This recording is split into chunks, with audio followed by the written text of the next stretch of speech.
Eu estava num congresso, num ministério muito grande em São Paulo. E tinha uma cantora louvando o hino. Mas ela cantava assim, meu Deus, o fogo caía mesmo. Mas ela era muito, assim, tinha muita autoridade para cantar e tal. E eu ia pregar nesse congresso.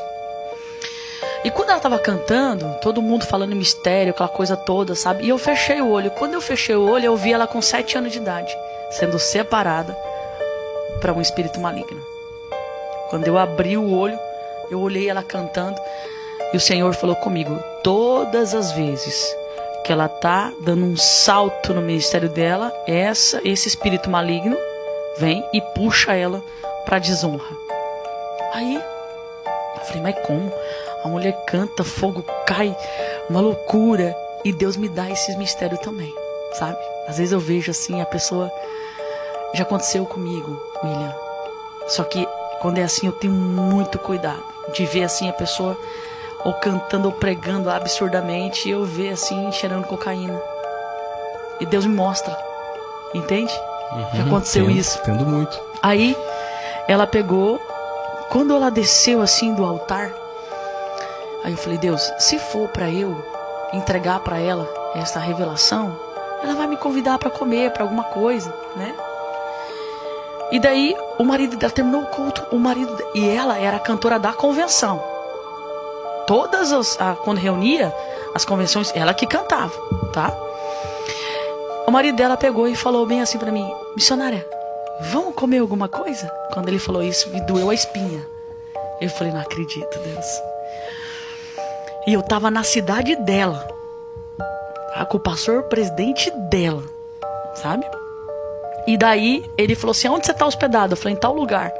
Daí ele falou assim, vamos fazer assim, ó.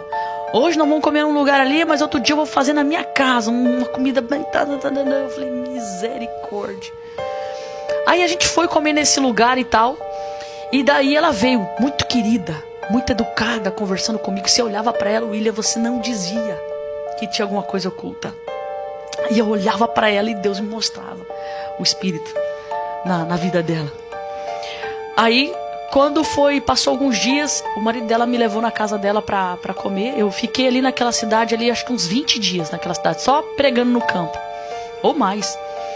Aí eu fui na casa dela, e daí ela pegou e falou assim, eu falei, Deus, eu preciso de um sinal. Que se o Senhor não me der um sinal, como é que eu vou mexer nesse negócio? E depois eu vou embora, como é que fica esse negócio? Só que antes de eu sair de Foz do Iguaçu, lembra do pastor Juliano? Lembro. O pastor Juliano me entregou uma palavra. Ele falou assim, faz assim com as suas mãos, missionário. Eu fiz. Está descendo uma unção de libertação na tua mão para algo lá na cidade onde você vai. E daí eu falei isso com Deus. Falei, Deus, se o mistério está comigo na vida dessa mulher, eu preciso de um sinal, porque se eu mexer aqui depois ir embora, essa mulher vai morrer. Porque é assim que acontece com os espíritos. Quando você mexe e não termina. Eles matam as pessoas. Aí, cheguei. Ela pegou e me chamou para conversar no quarto dela. E daí ela pegou, olhou dentro do meu olho. Ela falou assim, eu sei que você tem algo de Deus para me passar. Pode me passar. Aí eu falei para ela assim, quem é que te falou? Daí ela parou assim, olhou dentro do meu olho assim. Ela falou, foi Deus. Eu falei, então se foi Deus, você entende que foi Deus? Ela falou, sim. Então eu preciso te falar algo. Você com 7 anos de idade, você foi separada para um espírito maligno assim, assim, assim. E todas as vezes que você vai deslanchar, esse espírito maligno, ele te derruba no adultério. E agora Deus me mostra, sabe aquele pastor, o presidente, assim, assim? A rapaz dela fez assim, ó. Deus mostrou vocês deitados numa cama nua. Aí ela começou a chorar, William. Chorar. E ela abriu a boca e falou bem assim pra mim. Gravei 2 músicas. E fez sucesso. A minha agenda não para. E depois que eu gravei essas 2 músicas, o pastor da época, o pastor presidente da época, se apaixonou por ela. De um jeito. E ela caiu com ele. Aí ela falou assim pra mim, assim, você precisa me prometer que você não vai contar pro meu marido. Eu falei, claro que não. Eu só quero te ajudar. Aí ela me falou bem assim, esses espíritos não me deixam em paz com meu marido. Toda vez que eu tenho relação sexual com eles, me dá uma alergia, um grosseirão, que dá a impressão que o problema está no esperma dele. Porque quando ele ejacula dentro de mim, ela falou bem assim, tudo fica a carne viva. E ela falou pra mim. E a gente fica até um mês. E quando eu tô no adultério, isso não acontece. Olha só. Aí eu achei muito forte. Tô todo arrepiado aqui. Ai, rapaz, que aqui o negócio foi forte. Na época, tinha uma missionária nessa cidade que era uma mulher muito usada por Deus. Uma mulher de oração. William, ela gostava muito de cantar corinho de fogo, essa missionária. Bem moreninha. Só que ela não tinha afinação nenhuma. Sabe aquela coisa desafinava? Mas quando ela cantava, os espíritos malignos se manifestavam. E daí eu falei para ela assim, cheguei, peguei 2 mulheres. E falei assim, olha, eu vou fazer um trabalho de libertação com uma irmã assim, eu preciso da ajuda de vocês, eu não posso sozinha. Ela falou, tamo junto. Aí nós fomos na casa dessa cantora. O marido dela todo me desdenhando, sabe? Não acreditando, tal. A gente não contou tudo que, né? E nem para essas mulheres também não sabia. Era só eu e ela que sabia. Ela tinha quase 2 metros de altura. Ela era muito grande. Mulher bonita. Fomos na casa dela. Aí, coloquei... Ela tinha uma mesa de madeira pesada pra... Sabe, lapacho? Pesado pra caramba. Ela ficou sentada aqui. Essa missionária de frente com ela. E a intercessora perto da porta. E o marido dessa mulher perto da pia. E eu tava atrás dela. E eu comecei a falar pra ela assim, fulana, tudo que eu falar você repete. Eu falei, missionária, pega na mão dela. E vamos guerrear. Ela foi falando, foi falando. Quando chegou aos 7 anos de idade, ela fez isso aqui, ó. Aí a missionária fez um toque pra mim. Que o negócio tinha baixado nela. Quando eu fui dar a volta, não deu tempo. Ela levantou tão rápido. E do jeito que ela levantou, com a mesma proporção, ela levantou a mesa junto. Rapaz, acho que tinha que ser uns 5 homens para pegar a mesa aquela. Ela fez assim. Pau! Estouro. Quando a mesa caiu no chão, assim, eu fui tentar pegar ela, mas ela era muito alta. Eu fui tentar pegar ela, assim, e a missionária começou a expulsar o demônio. E o demônio não saía. E aquela coisa toda. E eu segurei ela aqui por trás, assim. De repente... O Senhor falou comigo, para quem que eu dei autoridade? Foi para você. Então expulsa. Cara, como é que eu ia me desvencilhar daquela mulher? Ela me prendeu na parede, eu segurando assim. De repente, William, isso foi a única experiência que eu tive dessa forma de ver alguém virar uma cabeça desse jeito. A cabeça dela virou. E ficou cara a cara comigo. Ela olhou dentro dos meus olhos. E aquele demônio falou para mim, sua desgraçada, você me descobriu. Na hora, meu irmão, eu falei, não fui eu não. Foi o Deus que eu sirvo. Porque esse aqui é um grande problema, William. Há muitos amigos que eu conheci na área de libertação que se envaideceu com o dom. E hoje estão arrebentados. E nós precisamos entender que não é nada sobre nós. É tudo sobre ele. E na hora, eu falei, não fui eu não. Foi o Deus que eu sirvo.